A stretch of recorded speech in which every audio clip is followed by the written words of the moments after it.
These books weren't written by people who would identify themselves as part of the Montessori movement. However, neither did Dr. Montessori. She didn't really want her pedagogy even carrying her name. She just wanted it to be the pedagogy that was used because, as she said in her own words, she just took what the children gave her, what she observed from them children, and then transformed it into curriculum, and then other people called it the Montessori method. But the core principles that guide their work have a lot in common with the Montessori method, and that's why they're some of my favorite books. Parenting Without Borders by Christine Gross-Loh is good, I think, as a parent and as a teacher to help reflect on how much of what we think the right way of parenting is or the wrong way of parenting is just a reflection of the culture that we are living in. And a lot of our parenting practices, aren't necessarily right or wrong. They just vary a lot. In this book, she looks at a variety of areas of parenting, like sleeping, the individual bed versus co-sleeping, what that looks like in different cultures, or eating, how we feed our children, what choice they have. And so it just looks at different cultures around the world. And it is important to consider the culture you live in while you're parenting, because that's part of our job, is helping children become a citizen of their time and place. But some things, particularly like, how to teach manners or sleep, it's not, based really on child development. It's just based where we live. And so this can help you explore that. And, there'll be different fads like, oh, we should all be like French parents when it comes to this or whatever. But, I don't think any country has it all together on how to parent. I think they all have their strengths, and, you could pick the strong points from all of them. And one thing I found particularly interesting was the look on cultures that raise up their children to focus on, your freedoms and your specialness as an individual, versus raising children to say, you are part of this community, and here's how you're going to be part of the community. And can we pull from both of those? Can we do both? Is it possible? Comment below. Okay, so Janet Lansbury, Elevating Childcare. She is just a wonderful lady. I had the pleasure of meeting her at another Montessori training where she spoke, and just a beautiful soul. And so her podcast, blog, everything. This is one of the books I held on to, but I'll try to link some more of her books. Good information and inspiration on really connecting to your child's soul. That's not her word. Maybe it is her word too, but just connecting to them and supporting them and trusting. She is part of the RIE movement. And one of my pet peeves is when someone from another philosophy tries to explain someone else's philosophy. I really hate that. Stop doing that. Just let people speak for themselves. But I think it's safe to say that Montessori and RIE both respect the whole child, whoever they are in that moment. And that is something we really have in common. And so this is just great for encouraging you in being good emotional support to your child.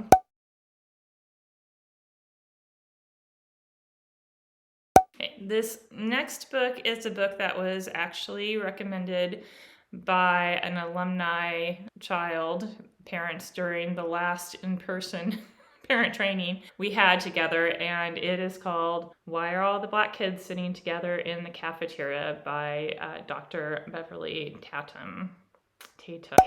So the parent education night we were having when this parent recommended this book to me was on identity and how a child develops identity. And I had just read a report by the Sesame Street workshop. They do, if you're not aware, Sesame Street has a lot of research on child development and how to improve the lives of children. And they had issued a report about that children don't discuss race. And so we were discussing that because I learn probably a lot of the times more from my parent families than they learn from me.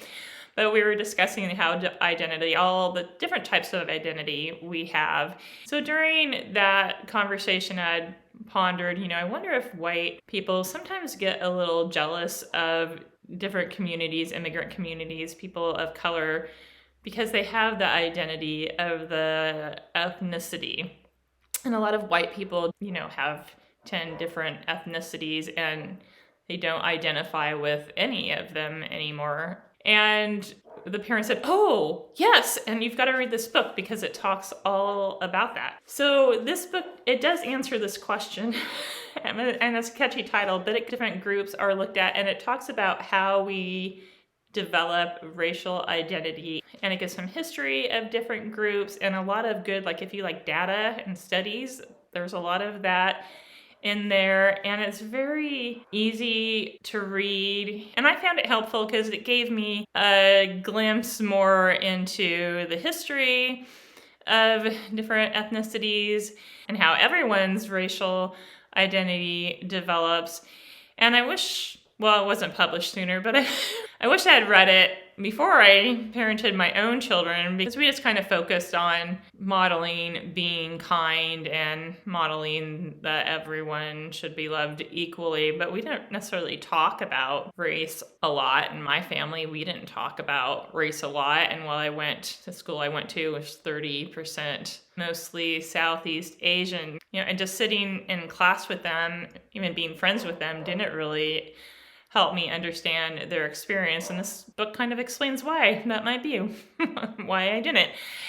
So I really recommend it to read while your children are young, so you can get comfortable with having conversations. And I just hope this generation of parents will be better at it than mine. And it talks about racial identity development chronologically, and then also just by different racial groups, and talks about racial identity. Anyway, I can't recommend it enough. It should definitely be on your reading list. And so thanks to the parent who recommended it. Ooh, autographed. Maybe I just have books that are autographed to me I can't get rid of. Teacher Tom's first book. Okay, if you're familiar with Teacher Tom, you might be thinking, but Julie, Teacher Tom is like the guru of play-based education.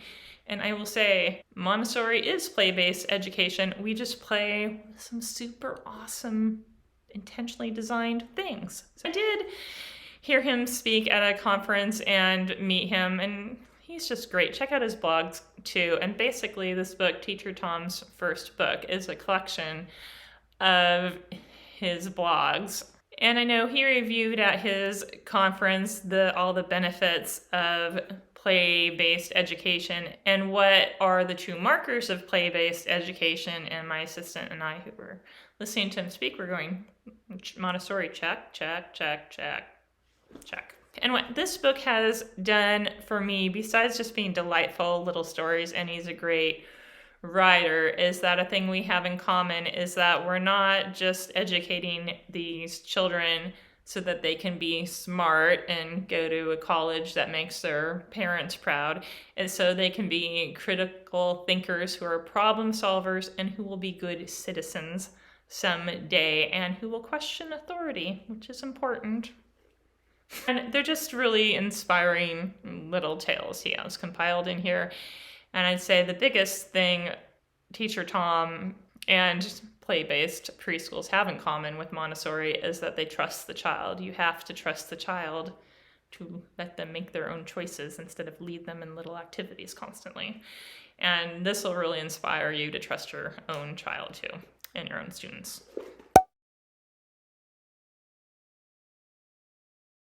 This book, I struggle with describing how it helped me because it didn't necessarily point anything out I didn't know, but it gave language around it, and I just found it useful. So it's called The Child Whisperer, and she's not a child development expert or in the education field, but she just talks about energy types and how we're all born into this world with different energies, and some of them are random and bouncy, and some of them are real silent.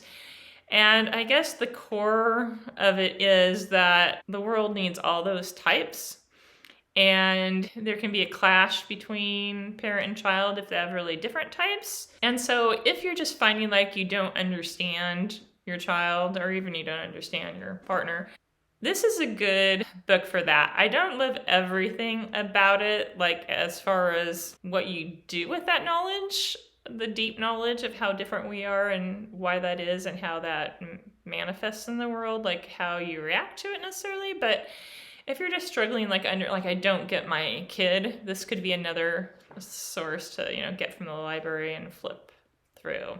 Anyway, The Child Whisperer, Carol Tuttle. Okay, this book is more for the 3 and up, and I find it useful because I think in America, I don't know about other countries, but in America, there's just a lot of discomfort with discussing money. It's one of those things you just don't bring up in casual conversation with people. It's kind of taboo. That's what I'm looking for. Taboo subject. So we can feel uncomfortable discussing money even with our own children, which definitely does them a disservice. And that is one thing I can say I did right with my children, is teaching them about money and how to be smart with it. But I didn't have this book, and it is, I think, a good book. Dave Ramsey, Rachel Cruze, Smart Money, Smart Kids. If you haven't heard of him, it's a father-daughter relationship here. And there's a lot of good information on just teaching your child the value of money. And I don't agree with everything in this book either. But my role is just to give you things to think about and learn about, and you'll decide for yourself too. But there is a lot of good information on how to approach it. And then with your own, unique self, you can tweak it to make it work for you. But anyway, I am rather a minimalist. I especially don't believe in hanging on to books unless you're really going to open them up over and over, otherwise give them to someone else to read. So I just went and saw what books I hung on to. And then I said, well, I guess those are the books I love the most. And I hope you will find some of them helpful too.